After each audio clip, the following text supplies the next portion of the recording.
High friends, welcome back to Swami's kitchen. நாம் இன்னைக்கு பார்க்க போகிற ரெசிபி இஞ்சி சட்னி. இஞ்சி பூண்டு விழுது. இஞ்சி சட்னி சாதம், சப்பாத்தி, இட்லி, தோசை கூட சாப்பிட்டா அருமையாக இருக்கும்.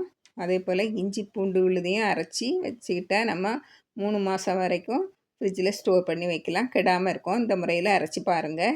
முதல்ல நம்ம இஞ்சி பூண்டு விழுது எப்படி அரைச்சிடலான்னு பார்த்துருவோம். இஞ்சி பூண்டு விழுது அரைக்க அளவு தான் ரொம்ப முக்கியம்.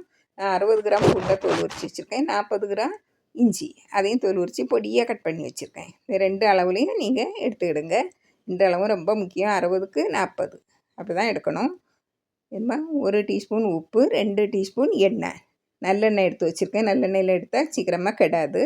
இப்போ நம்ம எப்படி செய்திடலான்னு பார்த்துருவோம். முதல்ல நம்ம பூண்டை இப்படி பல்லு உடச்சி எடுத்து வச்சுடுங்க. இஞ்சியை இப்படி பொடியாக கட் பண்ணி வச்சுக்கிடுங்க. இப்போ நம்ம இஞ்சி தோல் எடுக்கிறது பார்த்துடலாம், சீக்கிரமாக எடுத்துடலாம். இஞ்சியை நல்லா கழுவி இணலில் நல்லா காய போட்டுருங்க. நல்லா காஞ்ச உடனே நம்ம ஒரு ஸ்பூனை எடுத்து இப்படி எடுத்தாக்கி சீக்கிரமாக எடுத்துடலாம். பாருங்கள், எந்த இடுக்குகளில் இருக்க மண் எல்லாமே எடுத்துடலாம். பாருங்கள், என்ன நம்ம நல்லா கழுவிட்டு தான் எடுக்கும். அப்படியே ரெண்டாவது நீங்கள் கழுவினா பின்னும் கொஞ்சமாக நல்ல ஃபேனுக்கு அடியில் கொஞ்சம் காய போட்டுருங்க. அப்படின்னா கெடாமல் ரொம்ப நாள் இருக்கும்.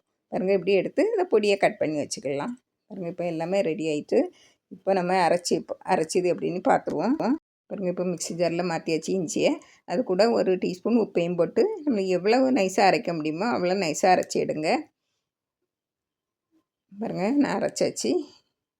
இப்போ இது கூட நான் எண்ணெய் விட்டு அரைச்ச போகிறேன். பாருங்கள், 1.5 டீஸ்பூன் எண்ணெய் முதல்ல விடுவேன்.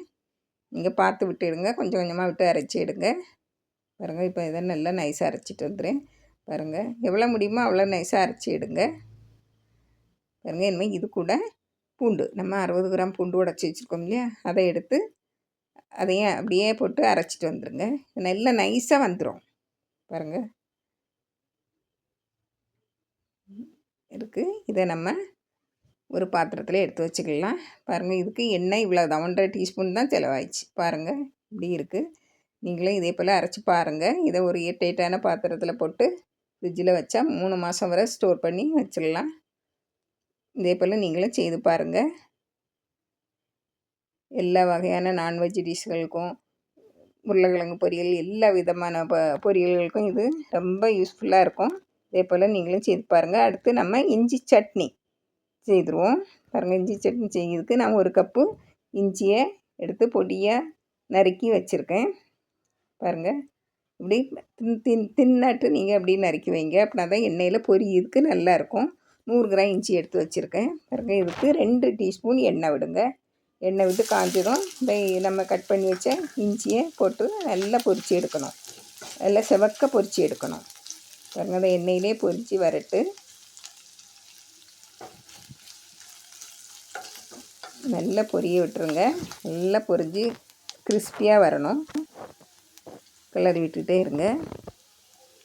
பாருங்கள், எப்படி வந்திருக்குன்னு பாருங்கள். நல்லா செவந்து வந்தாச்சு. அதில் உள்ள நீர் சத்து எல்லாம் குறைஞ்சி நல்லா கிறிஸ்பியாக வரும். இப்போது நம்ம ஒரு பெரிய வெங்காயத்தை நான் பொடியாக கட் பண்ணி வச்சுருக்கேன். அதையும் பொடியாக கட் பண்ணி வைங்க. அப்படின்னா தான் சீக்கிரம் நல்லா வதங்கி பொரிஞ்சு வரும்.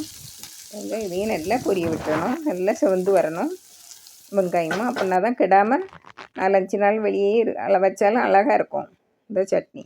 பாருங்கள், அது நல்லா வெங்காயமும் நல்லா பொரிஞ்சிட்டு இப்போ இது கூட கருவேப்பிலையும் போட்டு நல்லா பொரிச்சிடணும். அதையும் நல்லா பொரிய விடுங்க.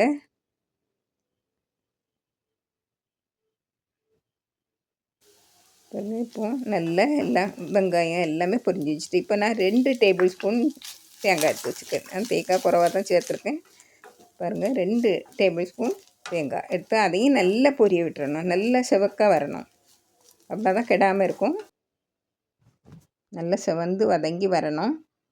பாருங்கள், இப்போ இதில் 1/4 டீஸ்பூன் மஞ்சள் பொடி, ஒரு 1/2 டீஸ்பூன் மிளகாய்த்தூள், தனி மிளகாய்த்தூள் தான், 1 டீஸ்பூன் மல்லித்தூள், இதுவும் தனி மல்லித்தூள் தான், போட்டு நல்லா பச்சை வாசனை போகிறது வரைக்கும் வதக்கி விட்டுருங்க.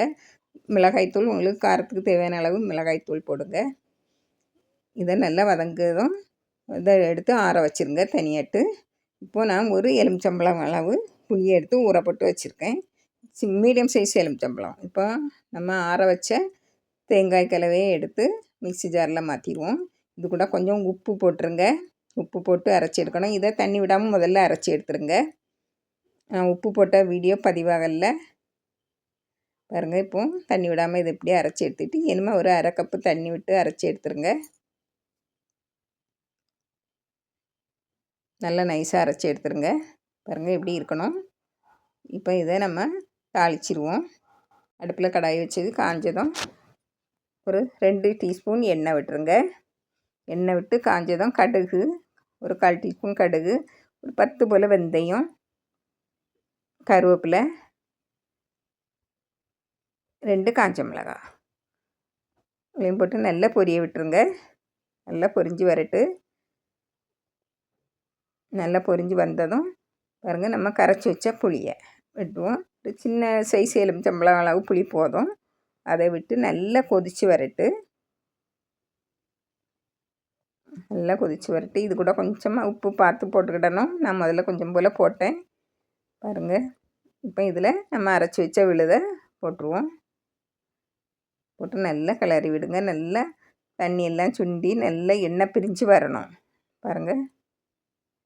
இப்படி நல்லா எண்ணெய் பிரிஞ்சு வர அளவுக்கு நீங்கள் வதக்கி எடுக்கணும் பாருங்கள். இதில் கொஞ்சமாக இது ஆப்ஷனல் தான், வெல்லம் நான் ஒரு சின்ன துண்டு தான் போட்டிருக்கேன் பாருங்கள். இப்படி நல்லா சுண்டி தண்ணியெல்லாம் சுண்டி எடுத்து வந்தால் தான் ரொம்ப நாள் கெடாமல் இருக்கும். இப்படியே இறக்கி நம்ம சாதத்தில் விட்டு பிசைஞ்சு சாப்பிட்டாலும் ரொம்ப டேஸ்ட்டாக இருக்கும். இது பாருங்கள் இப்படி நல்லா வதங்கி வரட்டு. பாருங்கள் கொஞ்சம் எண்ணெய் பிரிஞ்சு வந்தாச்சு. நான் எண்ணெய் குறைவாக தான் விட்டுருந்தேன், அதனாலுமே மேலே வந்தாச்சு. உங்களுக்கு ரொம்ப நாள் கெடாமல் வச்சுருக்கோம்னா கொஞ்சம் எண்ணெய் அதிகமாக விடுங்க. நிறைய வச்சு ஸ்டோர் பண்ணணுன்னா கொஞ்சம் எண்ணெய் அதிகமாக விட்டு நீங்கள் கிளறி எடுங்க. பாருங்கள் இதுவும் ரெடி ஆயிடுச்சு. பாருங்கள் இஞ்சி சட்னியும் ரெடி ஆயிடுச்சு. ரொம்ப அருமையான இஞ்சி சட்னி சாதம், சப்பாத்தி, இட்லி, தோசை கூட சாப்பிட ரொம்ப அருமையாக இருக்கும். இதே போல் நீங்களும் செய்து பாருங்கள். பிடிச்சிருந்தா லைக் பண்ணுங்கள், ஷேர் பண்ணுங்கள், கமெண்ட்ஸ் பண்ணுங்கள், மறக்காமல் சப்ஸ்கிரைப் பண்ணுங்கள். தேங்க்யூ.